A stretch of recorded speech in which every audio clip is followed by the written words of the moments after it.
headlines. Grok XAI facing scrutiny over suggestive images. Senate eyes tougher rules for digital platforms. Philippines records 3 media fatalities in 2025. Supreme Court to include sign language interpreters for inclusive justice.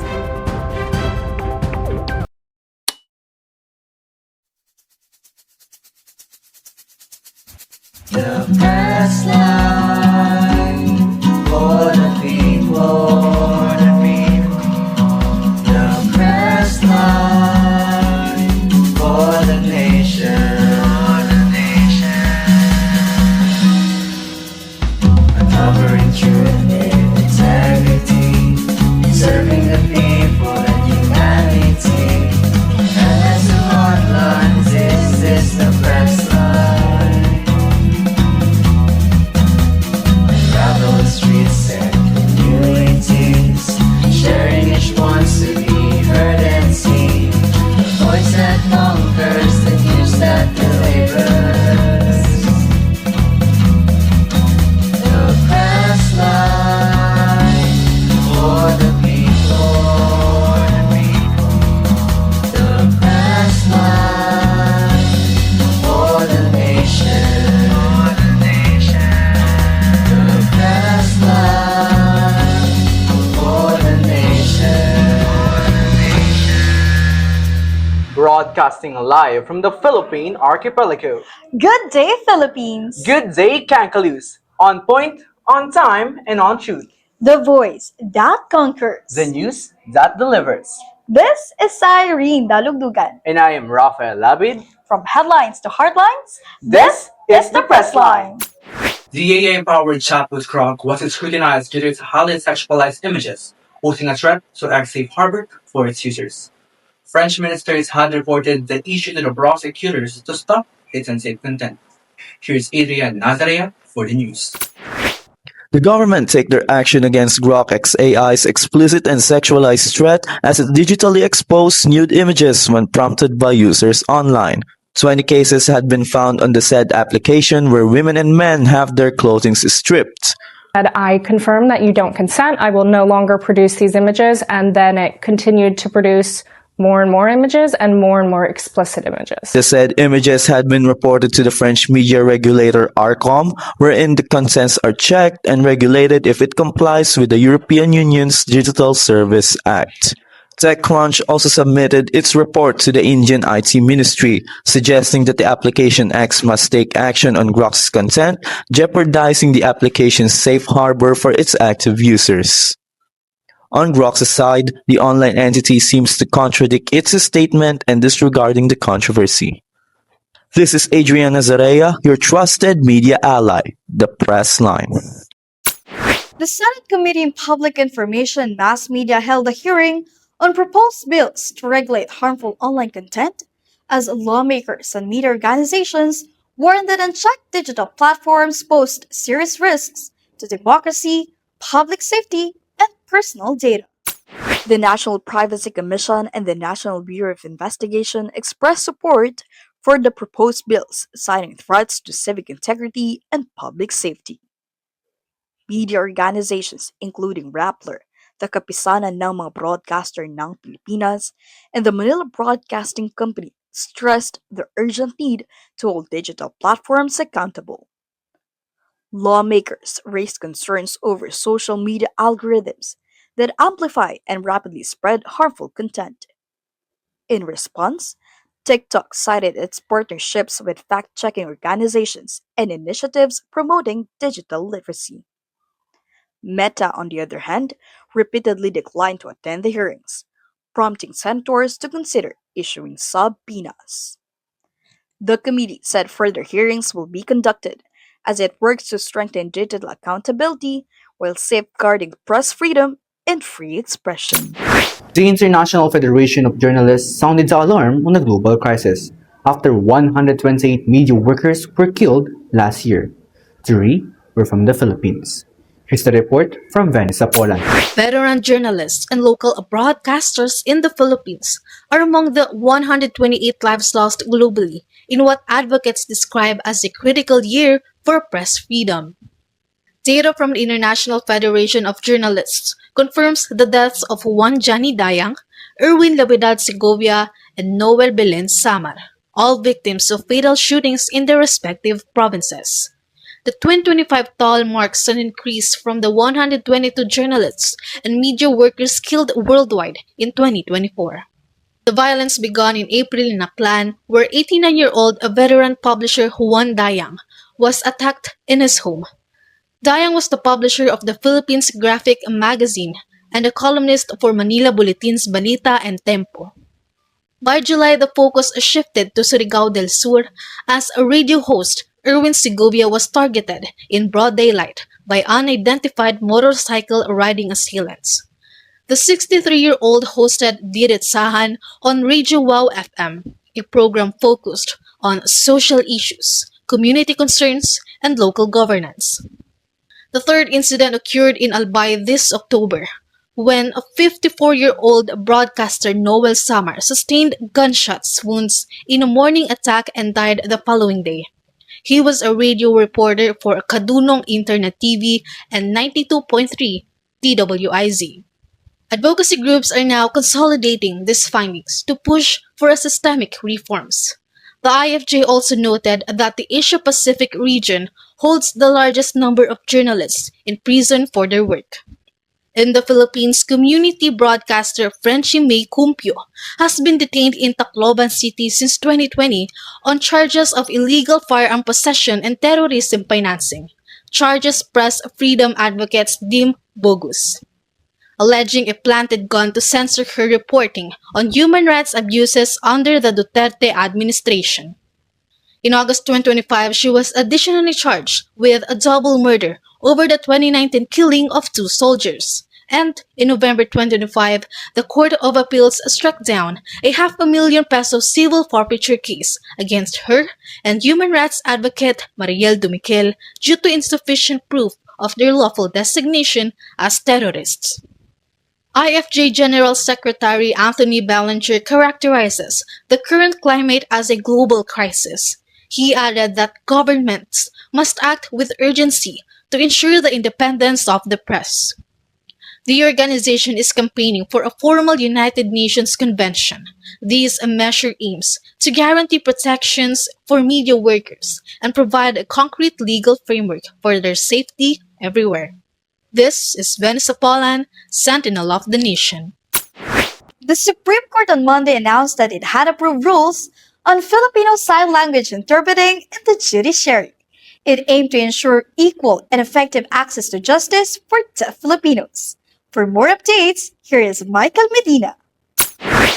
According to the Supreme Court, it will be required for courts to appoint accredited Filipino Sign Language interpreters and deaf relay interpreters in the judiciary. That was after the Supreme Court approved the rules of sign language interpreting in the judiciary, or FSL rules. FSL interpreters are there to translate spoken language into Filipino Sign Language, while DRIs or deaf relay interpreters are for those who don't know sign language. The Supreme Court said that the Office of the Court Administrator, or ACA, must provide an updated list of accredited interpreters under the FSL rules. These rules affirm the state's commitment under the United Nations Convention on the Rights of Persons with Disabilities. To ensure impartiality, for smooth process, and securing full and equitable justice, these interpreters should be qualified, professional, and ethical. The rules prohibit courts from appointing interpreters who have conflicts or interests in the case. Having these interpreters in the court are in accordance to the Republic Act 11106 or the Filipino Sign Language Act. The new rule took effect on December 15, 2025. This is Michael Medina, your local correspondent, The Pressline. Up next, photos of late Undersecretary Capral's body released by the authorities. Further investigation remains ongoing. Teen tied up by family after 3 days of non-stop mobile gaming. Claims about Ombudsman Remulla's passing proven fake. Australia bans social media for teens under 16. And stick around, we're diving into Caloocan's best spots when the Pressline returns. For the nation. Isang malaking usap-usapan pa rin ang pagsulong ng comprehensive sexuality education sa mga paaralan. Ayon pa sa United Nations Population Fund, isang malaking dagok ang kakulangan ng pagtuturo sa mga kaguruan kung paano gagawing posible ang CSE. Nakababahala ito sapagkat patuloy pa rin ang pag-akyat sa kaso ng maagang pagbubuntis sa Pilipinas. Kung kaya't kinakailangan makita ang tamang paraan sa pagsulong ng CSE na maaaring makapagbigay kalinawan sa nangungupas nating kinabukasan. Sa paghahanap ng tamang anggulo sa solusyon na ito, dahan-dahan man, tiyak naman ang ating kinabukasan. Sapagkat ang lahat ng ito ay susi sa bahagdan ng pagbabago.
Late ka na yata nakauwi kagabi. Ilang beses ka ba dapat pagsabihan? Ang hirap sa'yo, parang hindi importante ang mga sinasabi namin. Kaya binabaliwala mo! Paulit-ulit namin sinasabi sa'yo, hindi ka ba nakikinig?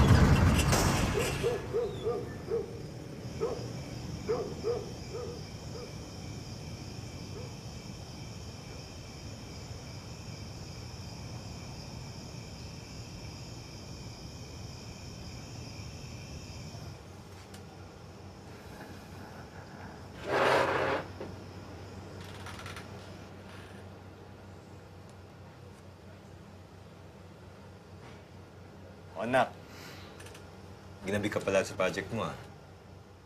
Kwento ka naman.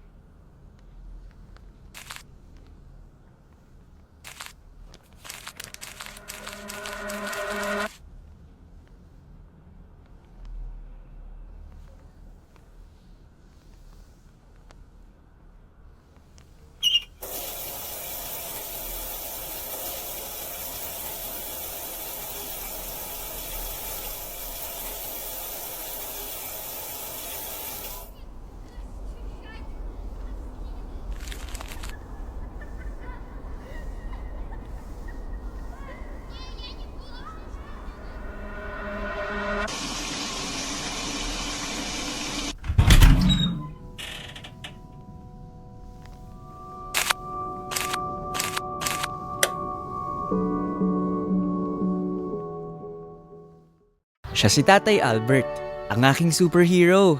At dito ang aming dating gawi. Nandiyan siya palagi sa lahat ng bagay. Tay, dating gawi. Anak, huwag muna kayo na. Hello po. Dumalang ang pagsasama namin ni Tatay Albert. Hanggang sa dumating na yung araw na kailangan na naming maghiwalay. Alam kong ginagawa ni Tatay ang lahat ng makakaya niya para sa amin. Yun din ang gagawin ko. Pero hindi pala yun madali. Ang hirap palang pagsabay ng buhay at paghahanap buhay. Tay, dating gawi. Sa paborito nating kapitbahay. Si Tatay Albert ko. Lagi kong kasama. mula noon hanggang ngayon.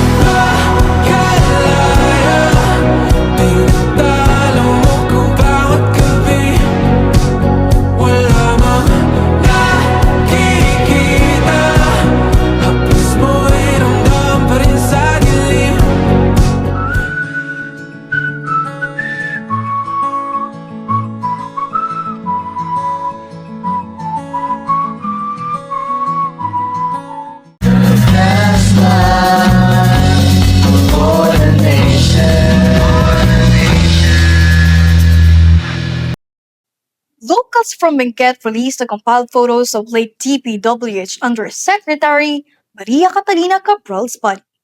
Many speculations circulated online, leaving the media unrest.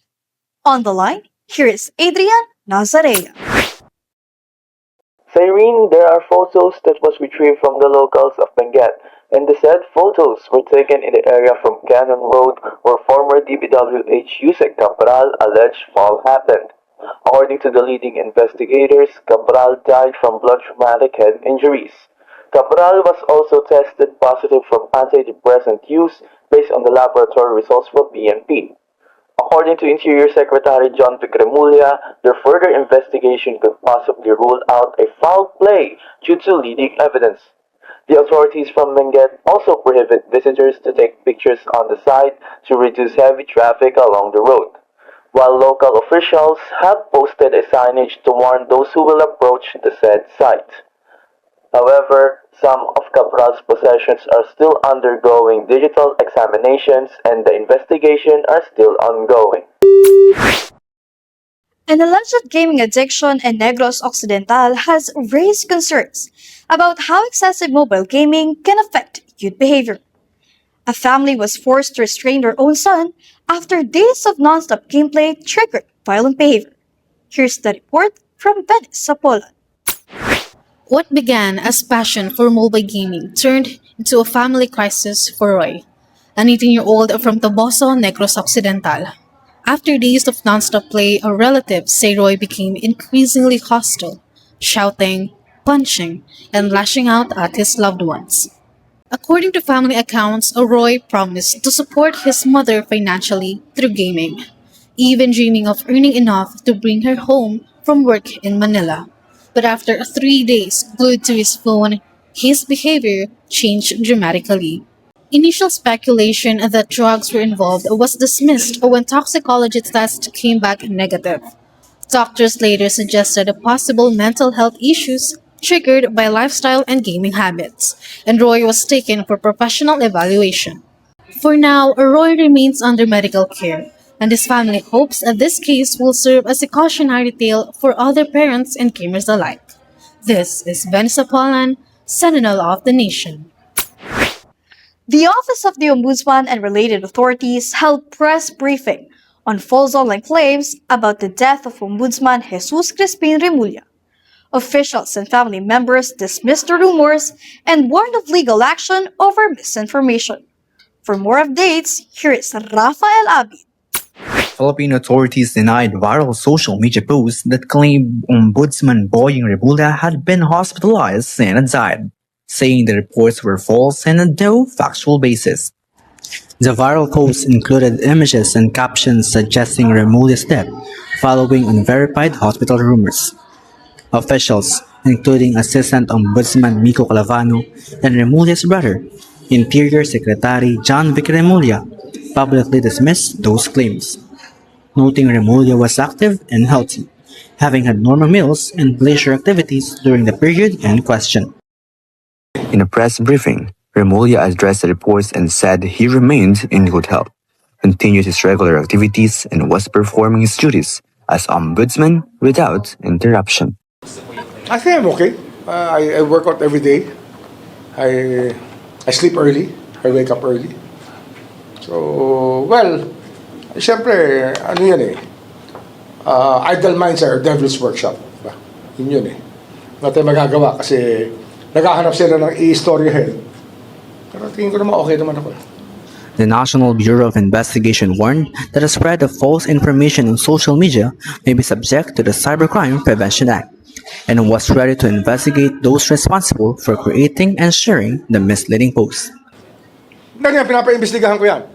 Oo, pinapaimbestigahan ko yan. Kasi we've reached the limit of cyber libel already. The Ombudsman Office and the NBI stated that they will pursue further inquiries to the spread of misinformation, with potential legal actions expected as investigations continue in the coming days. Have you been here, here, or here? How much have you explored the historic city of Caloocan? Hi, I'm Makoy, and join me today as we ask the Batang Kangkalus about their favorite spots here in Caloocan. Are you ready? Because I am ready. Welcome to On the Spot.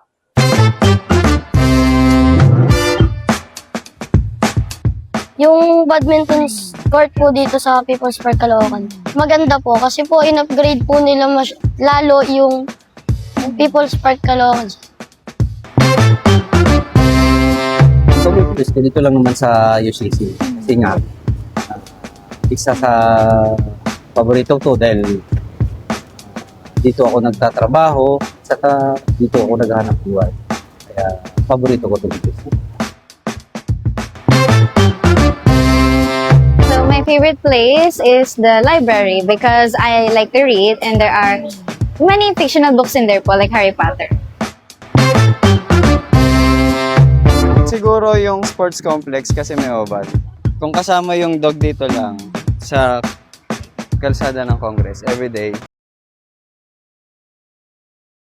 Nung grade 12 ako, dun kasi kami laging nag-shoot nung sa film namin and gusto ko talaga yung lugar na yon.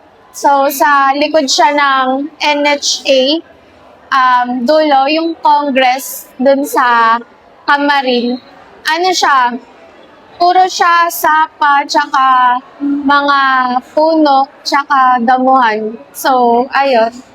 Feeling ko kasi parang nabibring closer ako dun sa nature.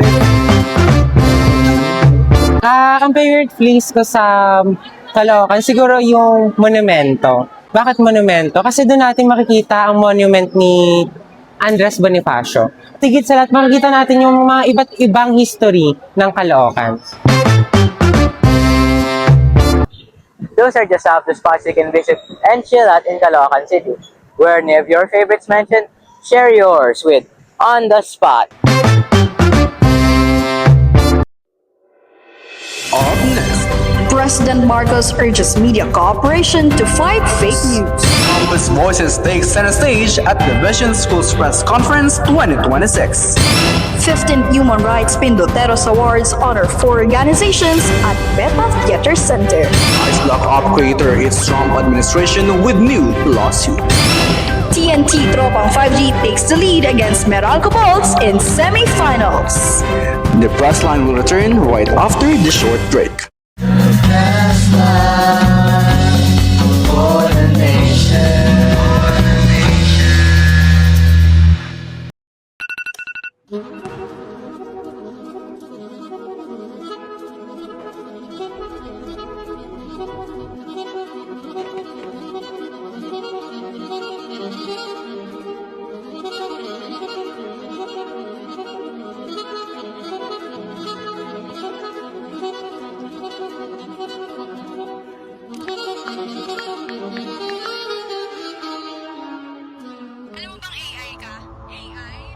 Hindi nagbabayad ako ng renta, na-stress ako, wala akong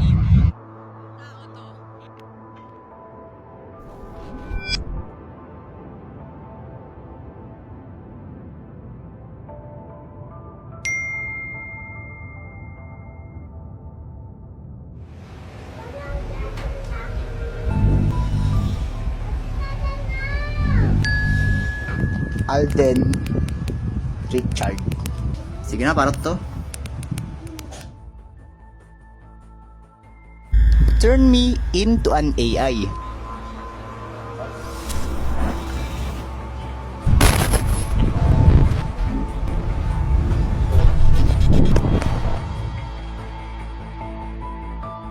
Ako si Richmond.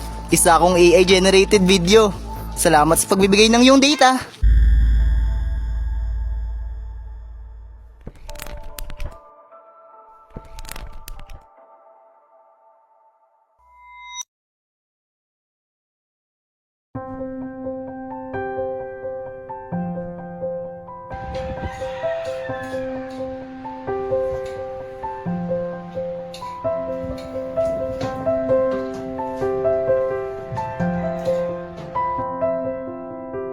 Guys, nakita niyo to? Sabi dito mag-shutdown na yung city bukas. Eh, di naman. Sabi sa news, maintenance lang yan. Yung sa podcast ko, iba naman yung sinasabi. Parang, alam niyo, may tinatago yung gobyerno. Ganon? Napaka-wild naman pala ng mundong to. Iisa lang yung mundo natin, pero ba't iba-iba nakikita natin? Like, weird, right? Weirdo. Ruling. Oh, ayan no. Literal na pinapakain ako ng app niyan kung ano yung next na i-click ko. Iyan yung framing. Pinipili nila kung ano yung ipapakita nila na parte ng story at kung anong hindi. Eh, ko naman hiningi yan, pero yun yung nalabas eh. Pero kapag yan yung nakita, mararamdaman ng tao na unsafe sila kahit hindi yun yung pinapakita sa totoong buhay. Hinuhulma tayo ng kung ano yung kinukonsumo natin araw-araw. Takot, beauty standards, trends, at pati fake news. Lahat. At madalas, di natin yung napapansin. Baba mo nga yung cellphone na yan. So, anong gagawin natin? Magsimula tayong magtanong. At huwag tayong magpapadala bigla sa unang tingin lang.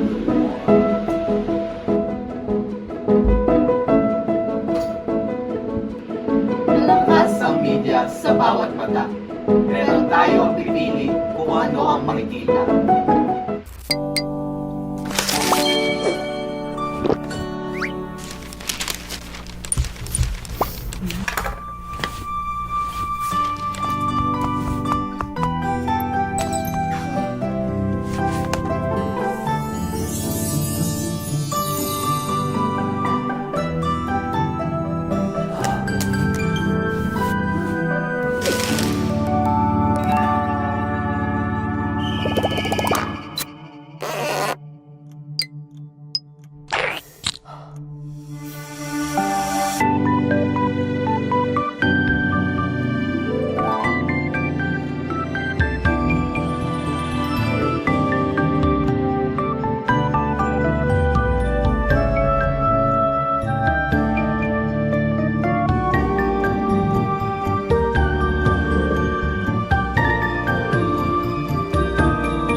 Sa bawat pagsalubong natin sa panibagong taon, may mga tradisyong hindi kumukupas. May mga kwentong paulit-ulit na kinukwento. At paniniwalang patuloy nating pinanghahawakan. Sa gitna ng makukulay na parol at malalakas na tambol, bakit nga ba natin isineselebra ang Chinese New Year taon-taon? Ipinagdiriwang natin ang Chinese New Year bilang pagsalubong sa bagong taon batay sa lunar calendar. Ito ay simbolo ng panibagong simula, pagbitaw sa malas ng nakaraan, at pagyakap sa pag-asa, swerte at kasaganahan. Ngunit higit pa rito, ito ay panahon ng pagbabalik sa pamilya, pagpapatuloy ng tradisyon at pagpapatibay ng pagkakaisa. At para mas marinig natin ang tunay na diwa ng pagdiriwang na ito, tara, punta tayo sa puso ng pagdiriwang, sa Binondo, ang pinakamatandang Chinatown sa buong mundo. Tatanungin natin ang mga sibilyan kung ano ang paborito nilang tradisyon tuwing Chinese New Year. Kaya, tara! Tuwing Chinese New Year po, yung family ko po, nagluluto po kami ng tikoy, tsaka gumagawa rin po kami ng prosperity bowl po. Yan, naalala ko nung bata ko, yung mga sumasayaw na yung mga sa dragon dance, yan, naalala ko yan. Sa mga nilook forward kong traditions, kahit hanggang ngayon naman na tumatanda ako kasi parang nag-bring sa akin ng nostalgia. Kasi taon-taon sineservect yung bagong taon ng Chinese New Year. Masaya, maraming tao, ginuko na yung Chinese New Year dito sa Binondo. Pinupuntahan ng mga tao talaga pag Chinese New Year dito sa Binondo. Tikoy, pachoy. Sa bawat tikoy na hinahati, bawat ampaw na binibigay, at bawat lion dance na tumutunog, makikita natin ang puso ng Chinese New Year. Isa itong selebrasyon ng bagong simula, ng kasaganahan, at higit sa lahat ng pagkakaisa. Sa pagdiriwang na ito, ipinapakita natin ang respeto sa kultura at ang pagpapahalaga sa tradisyon, hindi lang ng Chinese community, kundi ng buong mundo.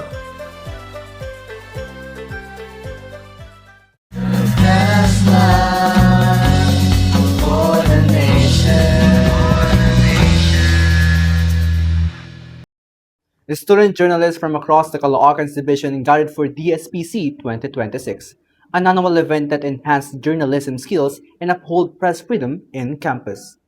Live at the St. Joseph College of Novaliches Incorporated, here is Adrian Nazarea. Adrian, what are the latest updates in today's event? Rafael, the Division School Press Conference continues today at St. Joseph Colleges of Novaliches Incorporated as radio broadcasting, script writing category, and online publishing step onto the podium on day one. Young campus journalists took center stage this year as they led and participated in the Division School's Press Conference, an annual gathering that celebrates student journalism and media excellence with the theme Campus Journalism in the Age of AI, Advancing Media Literacy and Empowering Truth Amid Technology.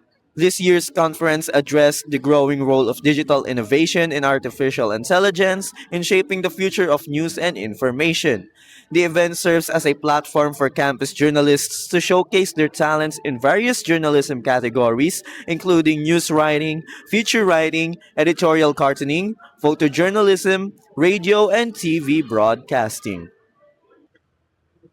As of the moment, the participants from the TV broadcasting and script writing category started preparing for their news production, while the participants from the individual category took over the day one at Caloocan High School. The said day for the awarding will be held on January 16 at Tala High School. And that's the latest updates here today. Back to you, Rafael. Wishing a good luck for the aspiring journalists. Thank you, Adrian. Over 100 youth gathered at the Emerged Forum at PETA Theater Center. The Human Rights Pindoteros Awards also honored offline and online advocacy groups. Here is Benny Sopolan with the details.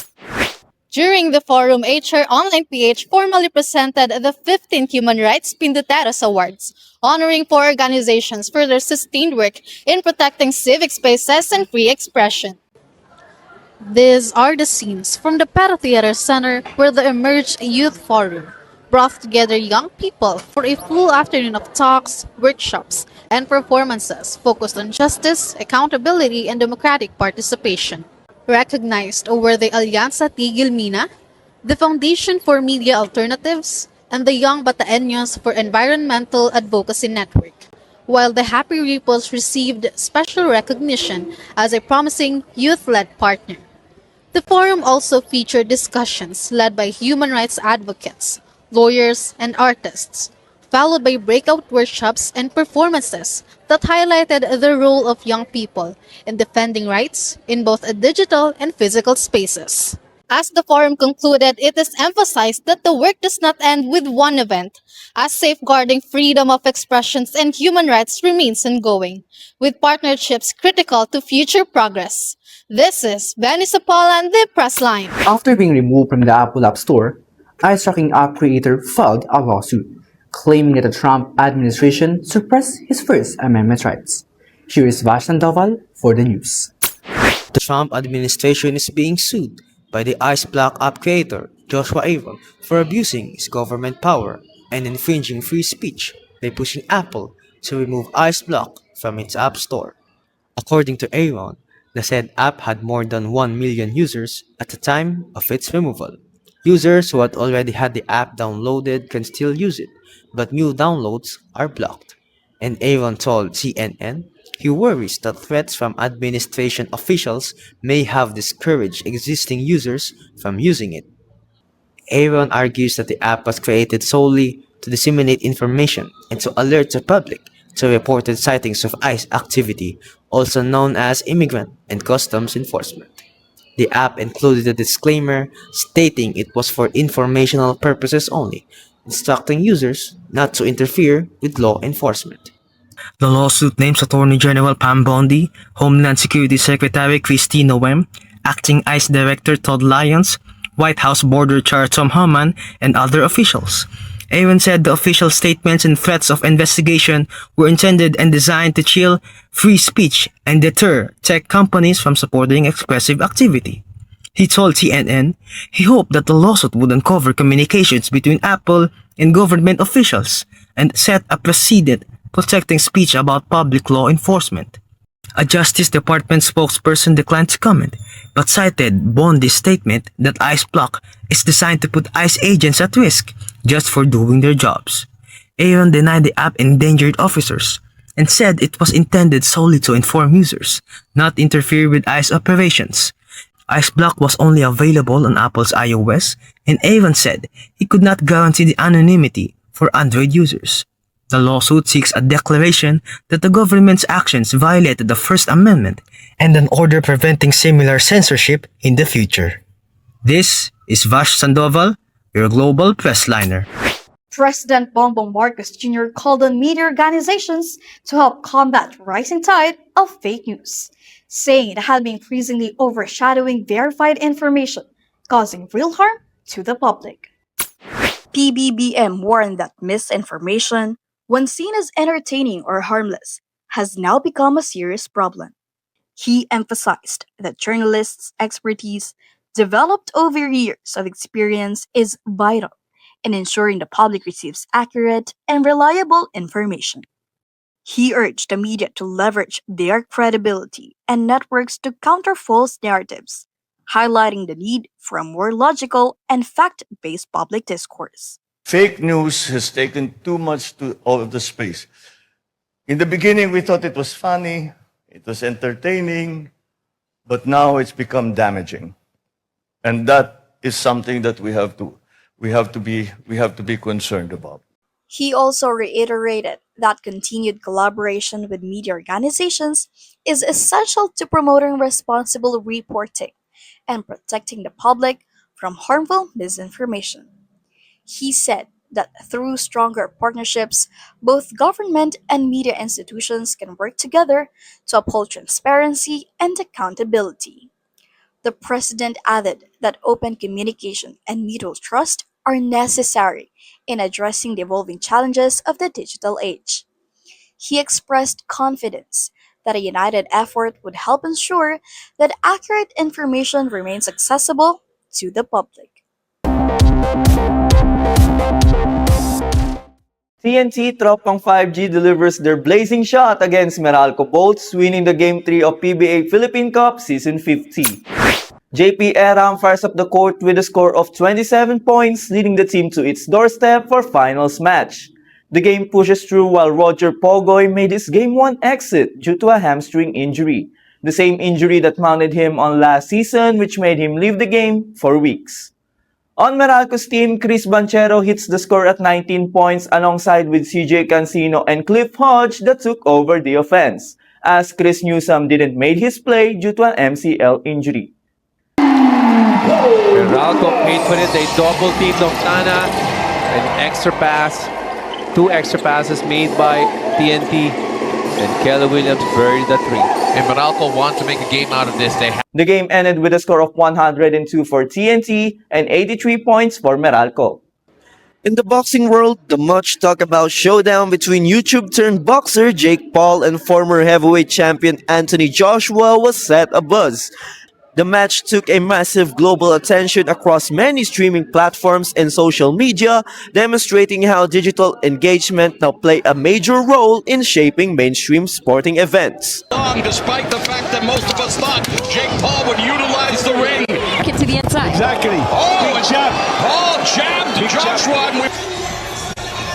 One of only 4 jabs connected by Jake Paul. Paul 3 of 5 in round 3. Joshua 7 of 25.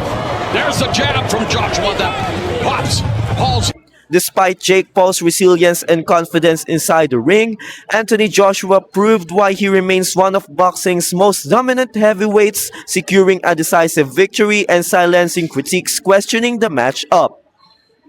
The fight reignited debate as fans and analysts continue to weigh entertainment value against competitive legitimacy in the sport. And thus our latest highlights for today's sports. Adrian Nazarea under the score. Up next, The Jubilee Year of Hope concludes. Thousands of youth gathered at Caloocan Sports Complex. British campaigner strikes legal challenge against Trump administration. From bedridden to top-notcher, Filipino architect defeats the odds. Zakta Budlo responds with humor after maasim comments at an outdoor performance.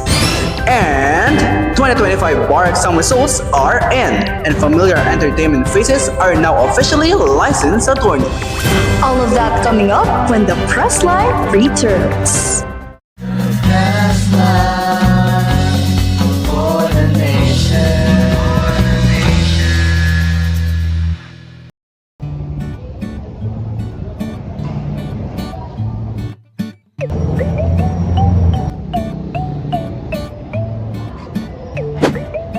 New here?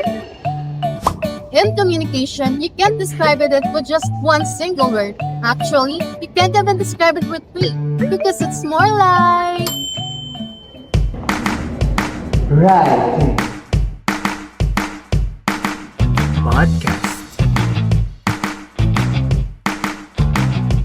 Editing. Filming. Broadcasting. Mic test 1, 2, 3. Be a communication student? Mic test. Basically, everything is communication. Anyway, the Bay Communication program opens a wide range of opportunities for storytellers like you. Hello?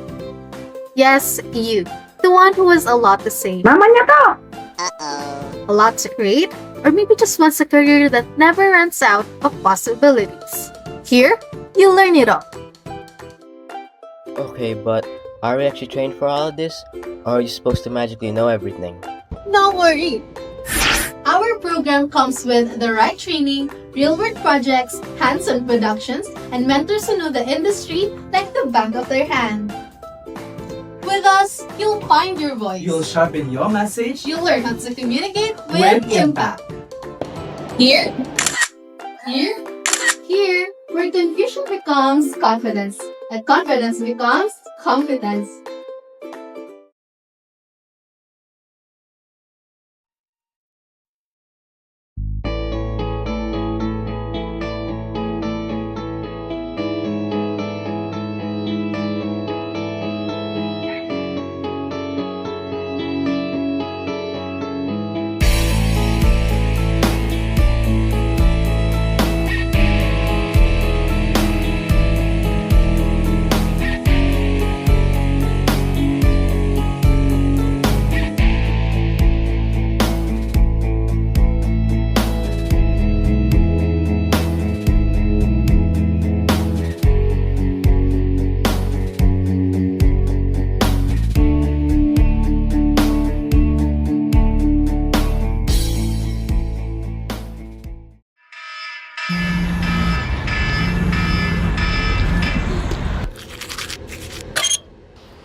Hala, huwag niyong kakalimutan yung gamot niya ha. Bibili ulit ako mamaya. Sige po, ano na ako?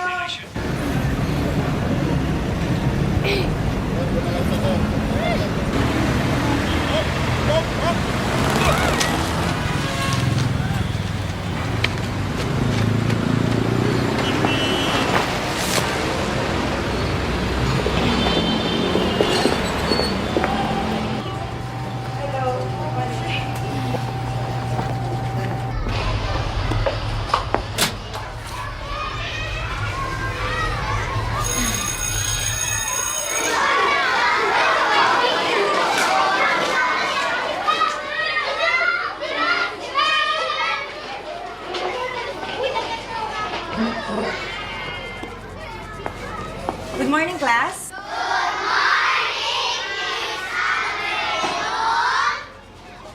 Okay, so ito na ang test results ninyo. Alvarez, Castro,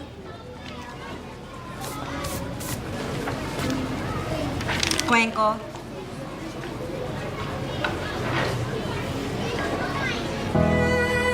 Sabi sa'yo, kaya mo yan eh.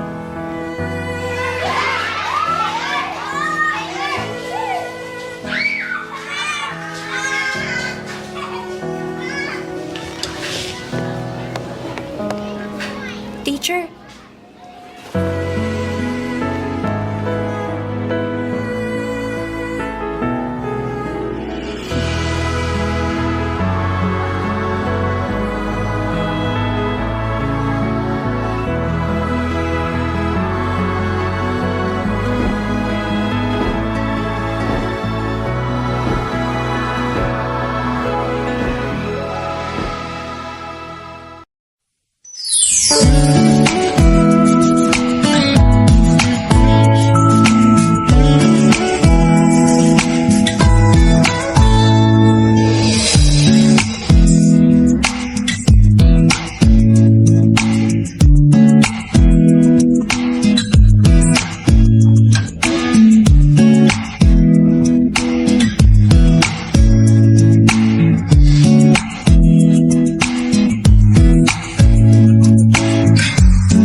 dalahin?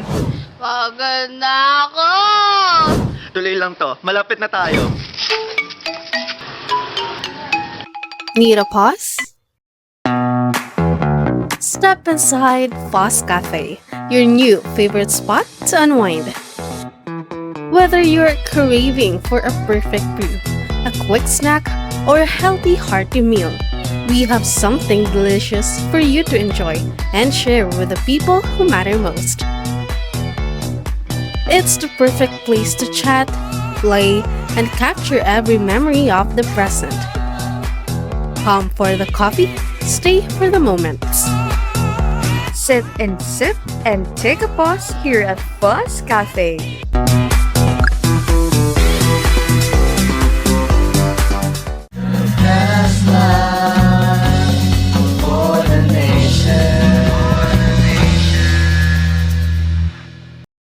As the Jubilee of Hope wrapped up, the Caloocan Sports Complex came alive with thousands of youth for DWD 2025, held by the Commission on Youth Nova Liches under the theme Tinig, ang tunay na boses ay hindi tahimik. Here's Michael Medina for the full report.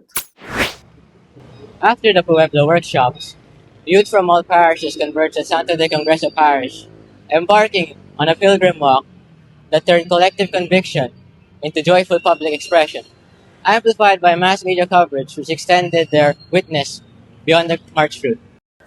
3 transformative workshops under Pagmulat, Tindig Pilipinas, Dinig Kita, and Hininga ng Daigdig has kicked off across separate Pueblo venues, educating youth on nationalism, mental health, and care for creation rooted in Catholic social teachings.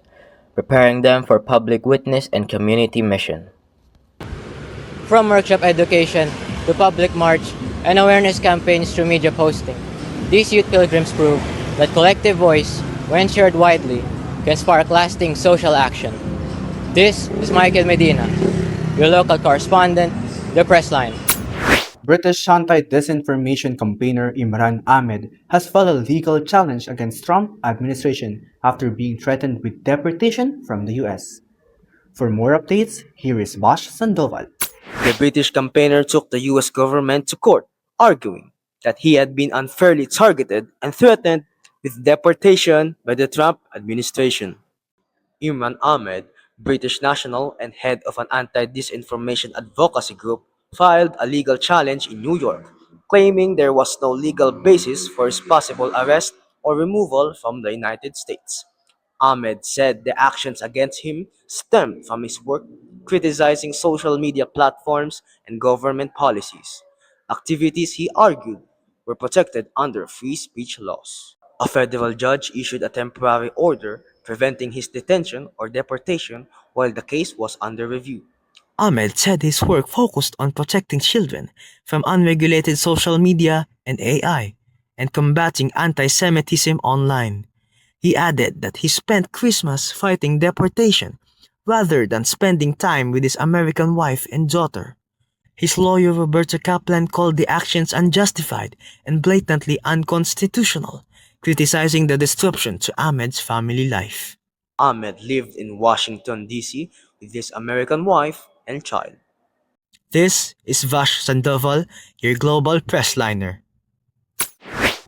The Architect Regulation Commission witnessed an inspiring milestone as a formerly bedridden examinee emerged as a top notcher of the architect licensure exam, proving that determination can overcome even life-threatening challenges. Officials opened the announcement of board exam results with praise for exceptional passers, as one story stood out for its message of resilience and hope. Authorities and educators agreed that discipline, faith, and perseverance remain key to success. Topping the board exam, parang isa na lang pong bonus yun eh. Pero syempre, nung nalaman natin na parang okay, mapalad pa na pumasok tayo ng top 1, syempre napaka-surreal pa rin yung feeling. Once confined to his bed for months due to a serious medical condition, King Nixon Castro Mabanta faced a future filled with uncertainty. Despite the physical setback, he continued reviewing when his body allowed it, holding onto his dream of becoming a licensed architect. His hard work paid off. Not only did he pass the exam, he claimed the #1 spot. Netizens and fellow professionals have praised his story, calling it a powerful reminder that setbacks do not define success. The Professional Regulation Commission says stories like this continue to inspire future professionals as more exams passers prepare to take their oath and begin their journey in the field of architecture. Lights, camera, and shine. Here's the latest buzz and the biggest talk in the showbiz scene. Hitmaker Zach the Budlow made waves online following his performance at USD's annual Paskuhan event, where some members of the audience labeled him as maasim, a term often used to mock someone's appearance. But the singer didn't let it steer trouble. Instead, he handled the comments with remarkable professionalism. And we're all aware of trolls. They use this power of social media, which is their freedom to go anonymous, to hate on people, to say certain things. I just wanted to raise awareness using my platform. And guys, we're all human. We're all human at the end of the day. And being nice isn't the hardest thing to do. And good humor.